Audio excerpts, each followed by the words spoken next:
गंदगी फैला रहे हो? क्या कर रहे हो होटल के अंदर? साफ देखना, आपके एरिया में गंदगी फैला रखी इन दोनों ने। क्या चल रहा है ये? मैडम सर ये क्या कर रहे हो आप? क्या कर रहे हैं? क्या आपकी गर्लफ्रेंड के साथ होने पर पुलिस आपको डरा धमका सकती है? अगर होटल रूम में पकड़े गए तो क्या करें?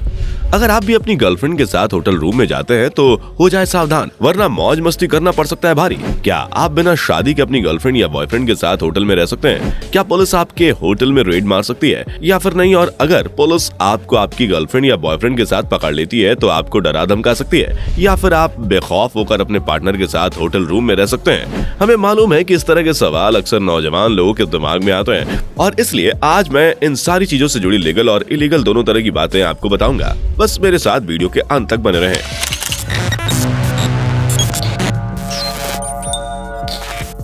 हम सभी को मालूम है कि बिना शादी किए लोग अपनी गर्लफ्रेंड बॉयफ्रेंड के साथ प्यार भरे पल बिताने के लिए होटल की तरफ अपना रुख करते हैं, लेकिन सबसे बड़ा सवाल तो ये खड़ा होता है कि क्या पुलिस होटल में रेड कर सकती है या फिर नहीं। तो दोस्तों, इस बात में कोई शक नहीं है कि पुलिस होटल क्या कहीं भी कभी भी रेड कर सकती है। अगर पुलिस को ऐसी कोई जानकारी मिलती है कि होटल में कुछ गलत हो रहा है तो बिना देर के पुलिस वहां पर रेड करने पहुंच सकती है। ये पूरी तरह से कानूनन सही है। पुलिस को इस तरह के अधिकार कई सारी चीजों को ध्यान में रखकर दिया गया है, जैसे कि होटल में कोई प्रोस्टिट्यूशन वगैरह तो नहीं चल रहा या फिर होटल रूम वाले कोई गलत काम तो नहीं कर रहे, जैसे कि इलीगल सामान की खरीद करना या फिर ड्रग्स वगैरह बेचना। इन सारी चीजों को लेकर पुलिस होटल में रेड कर सकती है। ऐसे में अगर आपने होटल में अपनी गर्लफ्रेंड या बॉयफ्रेंड के साथ रूम लिया हुआ है तो क्या पुलिस वहां पर आपको पकड़कर डरा धमका सकती है? क्योंकि अक्सर ये देखने को मिलता है कि जब कोई लड़का लड़की साथ होते हैं तो पुलिस वाले उनसे सवाल जवाब करना शुरू कर देते हैं, उनसे पैसे मांगते हैं, पैसे ना देने पर माता पिता का नंबर मांगने लगते हैं। कई बार तो पुलिस थाने में बंद करने की धमकी भी दे देते हैं। तो क्या यह पुलिस वाले ये सब सही करते हैं? यह सारी चीजें कानून के दायरे में है?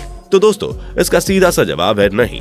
पुलिस आपको ना ही डरा सकती है और ना ही आपके परिवार का नंबर मांग सकती है और ना ही जेल में बंद कर सकती है। बस शर्त यह है कि आपकी जो उम्र है वो 18 से अधिक होनी चाहिए, क्योंकि जब आप 18 साल के हो जाते हैं तो कानूनन तौर पर आप किसी के साथ कहीं भी जा सकते हैं और इसमें आपको कोई मनाही नहीं है।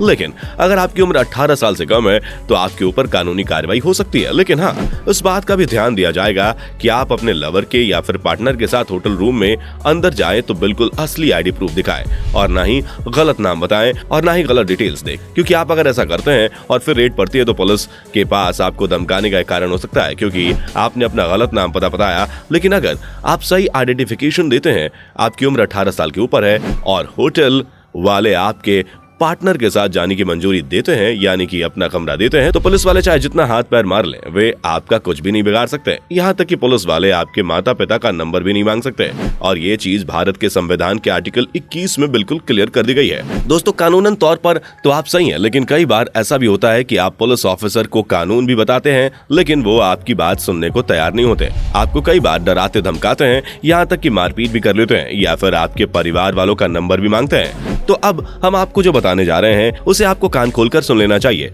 अगर आपके साथ ऐसा कुछ होता है तो उस वक्त आपको बिल्कुल शांत रहना है और पुलिस के खिलाफ कोई उल्टी सीधी हरकत नहीं करनी है, क्योंकि पुलिस के कानून तोड़ने पर अगर आप भी पुलिस के साथ हाथापाई करेंगे या फिर बदतमीजी करेंगे तो आप बेगुनाहगार कहलाएंगे। लेकिन अगर आप उस वक्त शांत रहेंगे तो आपका केस मजबूत रहेगा। ऐसे में आप बदतमीजी करने वाले पुलिस के खिलाफ कमिश्नर ऑफ पुलिस या सुपरिटेंडेंट ऑफ पुलिस को रिटर्न में कंप्लेंट भेज सकते हैं, जिसमें आपको अपनी उम्र और सारी डिटेल्स डालनी है। जब आप ये कंप्लेंट सुपरिटेंडेंट या कमिश्नर को देंगे तो उनसे एक रिटर्न में रिसीविंग भी ले लीजिएगा, ताकि आपकी कंप्लेंट पर एक्शन जरूर लिया जाए। और साथ ही साथ अगर आप रिकॉर्ड रखना चाहते हैं तो आप उनके ईमेल एड्रेस पर भी एक कंप्लेंट डाल सकते हैं, जिनके ईमेल एड्रेस आपको गूगल पर बड़ी ही आसानी से मिल जाएंगे। और जो दूसरा कड़ा कदम लेना है वो ये है कि आपको अपनी महिला दोस्त जिसके साथ आप रूम में गए थे उसके जरिए नेशनल कमीशन ऑफ वुमेन में भी एक कंप्लेंट दर्ज करवाइए। यहाँ पर कंप्लेंट दर्ज होने के बाद तुरंत एक्शन लिया जाता है, क्योंकि इसमें महिलाओं से जुड़ी परेशानियों का खास ख्याल रखा जाता है। साथ ही साथ आप उस पुलिस वाले के खिलाफ ह्यूमन राइट्स कमीशन में भी एक कंप्लेंट दर्ज करवाइए, क्योंकि राइट टू प्राइवेसी आपका फंडामेंटल राइट है, जिसे पुलिस वालों के द्वारा तोड़ा गया है, और इसलिए आप ह्यूमन राइट्स कमीशन में भी अपनी कंप्लेंट दर्ज करानी चाहिए। और अगर ये सारी कंप्लेंट करने के बावजूद भी कोई एक्शन नहीं लिया जाता है तो आपके पास एक रास्ता है कि आप हाई कोर्ट में अंडर आर्टिकल 226 इंडियन कॉन्स्टिट्यूशन के तहत एक पिटीशन दर्ज कर सकते हैं, जिसमें यह कहा जाता है कि अगर आपका कोई मौलिक अधिकार तोड़ता है और उस पर कोई एक्शन नहीं लिया जाता है तो आप हाई कोर्ट के पास इस आर्टिकल 226 के साथ जा सकते हैं, और अगर यहां भी काम नहीं बनता तो आप सुप्रीम कोर्ट के पास भी एक रिटर्न पिटीशन डाल सकते हैं। यानी कि आप समझ गए कि अगर आप और आपकी गर्लफ्रेंड 18 साल के ऊपर हैं तो आप होटल रूम बुक कर सकते हैं और आपको कोई कुछ नहीं कह सकता। बस जब आप होटल रूम बुक कर रहे हैं तो लड़का और लड़की दोनों अपने वैलिड प्रूफ दें और फिर अपना रूम बुक करें, ताकि आप किसी भी तरह से गलत ना हो और पुलिस के पास आपको गिरफ्तार करने का या फिर आपको धमकाने का कोई वाजिब कारण हो। उम्मीद है इस वीडियो से आपको काफी मदद मिली होगी। अब आपका इस पर क्या कहना है कमेंट करके जरूर बताइएगा, और इस तरह की वीडियोस देखते रहने के लिए चैनल को सब्सक्राइब करना बिल्कुल भी ना भूले। धन्यवाद। दोस्तों, आपकी स्क्रीन पे 2 और वीडियोस दिख रही हैं, जिसे देखने के लिए आप इस स्क्रीन पर क्लिक करें। दोनों देखिएगा, बहुत अच्छी वीडियो बनी है।